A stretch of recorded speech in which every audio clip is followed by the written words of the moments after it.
أهلا بمتابعين رونيتا من كل مكان. أتمنى تكونوا بخير وبأحسن حال. موضوع حلقتنا النهاردة أو الفيديو بتاعنا هنتكلم عن الملك بسوسنس الأول.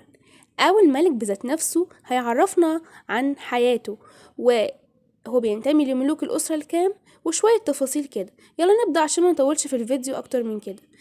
أنا الملك بسوسنس الأول أتحدث إليكم.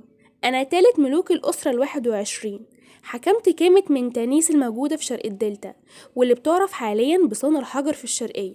لقد سميته بالملك الفضي، وده بسبب كثرة الفضة اللي عثروا عليها في مقبرتي.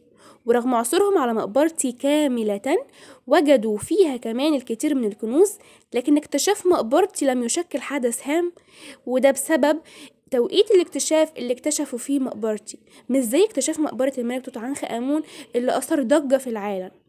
لقد توفيت في 80 من عمري، وده قناع الذهبي بتاعي، لكن تابوتي ما كانش مصنوع من الذهب، تابوتي مصنوع من الفضة. بس كده انتهت حلقتنا، انتظروني الفيديو الجاي ان شاء الله بحلقة جديدة بموضوع جديد. سلام.